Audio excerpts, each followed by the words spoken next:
A pesar de la distancia que hoy existe entre Carlos Salazar y el presidente de la República, su postura no es la misma que han adoptado otros dirigentes empresariales en el país, como es el caso de Gustavo de Hoyos, el presidente de la Coparmex, y otros que han asumido posturas aún más extremas.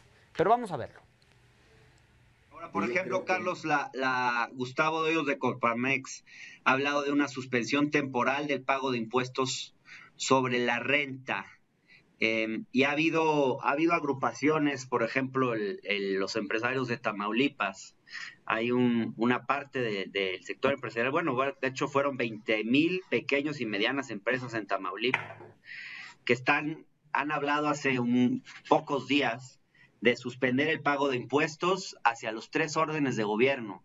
Esta postura de suspender el pago de impuestos, ¿tú la compartes como dirigente empresarial? Claro que no, Hernán. Nosotros toda la vida hemos dicho que las personas tenemos responsabilidades y tenemos obligaciones, por ende de esas responsabilidades.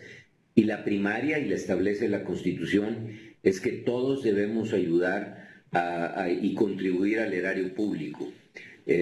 Nosotros estamos obligados y estamos convencidos, aparte, de que un buen empresario es aquel que cumple con todas sus obligaciones. Estamos viviendo una situación totalmente inédita, lo decíamos hace rato, y yo creo que hay compañías que no solamente no pueden sostener el empleo, no pueden sostener en absoluto ni siquiera el pago de sus impuestos. Y entonces se ha malinterpretado eso, porque se dice, los empresarios no quieren pagar impuestos. No, nosotros decimos que hay que pagarlos, pero habrá casos, Hernán, en donde la empresa no puede pagar nada. ¿Por qué? Porque no tuvo ingresos. Tan fácil como eso, no tiene de dónde obtener esos ingresos. Y no tiene tampoco pilas de ahorros en donde digas tú, bueno, pues que saque de sus ahorros. Claro. No, pues ¿cuáles ahorros? Y lo que no tiene dinero ni siquiera para reinvertir. Entonces, creo que esto es lo que al final se ha malinterpretado. Nosotros no hemos promovido jamás el pago, la falta de pago de impuestos. Claro, Carlos. Tampoco hemos promovido ninguna situación de orden político, y eso también lo quiero dejar muy claro, porque a veces se han puesto palabras en mi boca e inclusive he sido criticado, creo yo que injustamente, porque jamás hemos nosotros convocado a ninguna situación política. ¿Qué quieres decir con eso? ¿Ha achacado eso? Mándeme. ¿Qué quiere decir con no hemos convocado a ninguna situación de orden político? No, porque se nos ha dicho que los empresarios o el CCE hemos tratado de organizar gente para tratar de que el presidente dimita. Entonces, me parecen que son barbaridades esas. No, yo las calificaría así, de barbaridades. Lo que quizás llama la atención es que hay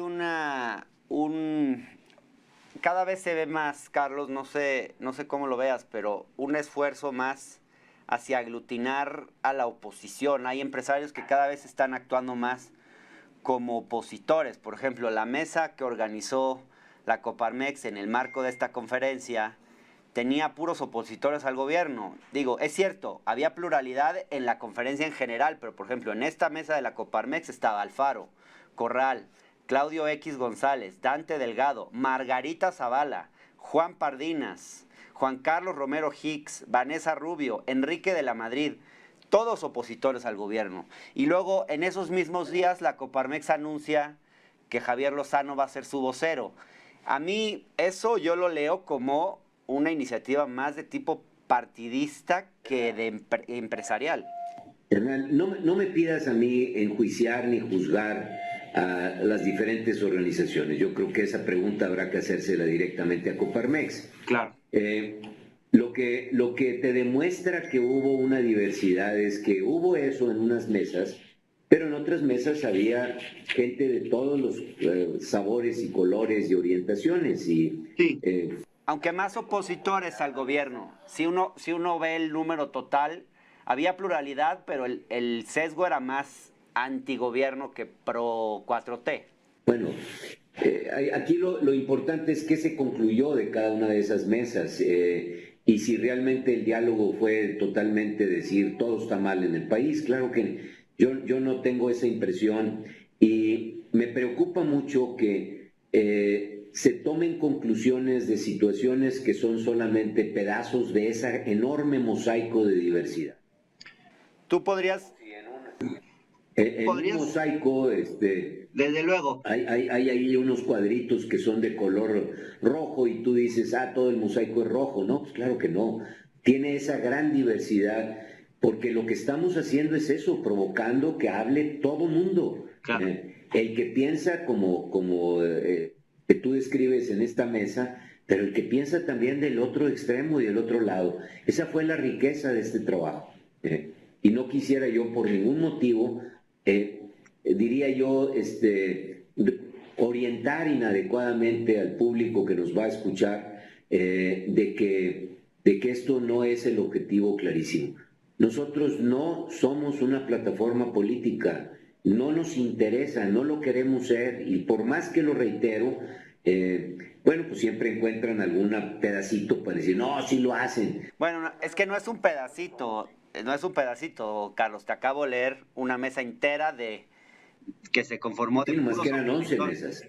Sí. Eran 11 mesas. Está bien. Al final, si tú me dijeras, es que el 50% de las mesas tenían una orientación de esa, no lo sé. Y yo te diría, eso hay que irse preguntar a Coparmex y que al final ellos expliquen, porque la manera en que organizamos esto fue que cada organización tuviera su propia orientación.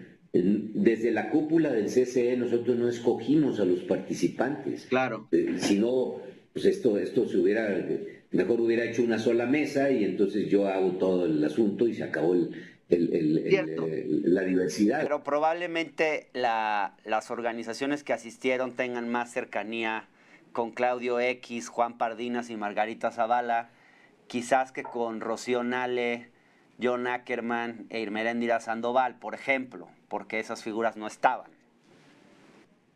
Sí, Hernán, reiteras el mismo comentario. Había otras mesas donde estaban gentes como Gibran Ramírez, desde luego, y algunos profesores, donde, bueno, tenemos otras visiones de las cosas. A mí me parece que ¿qué no rescatarías? Podemos nosotros descalificar esto. No, porque, no es una descalificación, es simplemente notar que hay ciertos sectores empresariales que sí están en una ruta más de oposición política, no todos, pero sí algunos. Otra vez, pero eso es un enfoque, en mi opinión, equivocado. En una sociedad diversa también hay sectores en la sociedad que están en el otro extremo completamente. En un extremo que le gustaría ver a un país que se expropiara, que al final cambiáramos toda la orientación, que nos pareciéramos más a una orientación diferente. A mí me parece que eso es normal en una sociedad. La sociedad más capitalista del mundo, como Estados Unidos, tiene los pensadores más socialistas del mundo también, en donde hay gente que tiene esa diversidad. Esa es la maravilla de una sociedad que puede de alguna manera encontrar mejores soluciones. A mí jamás me ha preocupado sentarme con alguien que piensa distinto de mí. Lo respeto, me parece que muchas de sus ideas son buenas. Una de las más importantes, Hernán, yo no puedo estar más de acuerdo en que las políticas públicas tienen que orientarse a una mejora de la sociedad en su conjunto. Y sobre todo, insisto yo en eso, a los más desfavorecidos. De nada nos sirve, también lo comparto con el presidente y con los que piensan así, que crezcamos económicamente y que la gente se quede pues nomás mirando desde afuera que se dio crecimiento y ellos no tuvieron ninguna ventaja. Una sociedad incluyente es la que se preocupa de todos y yo comparto ese tipo de ideas. Sí.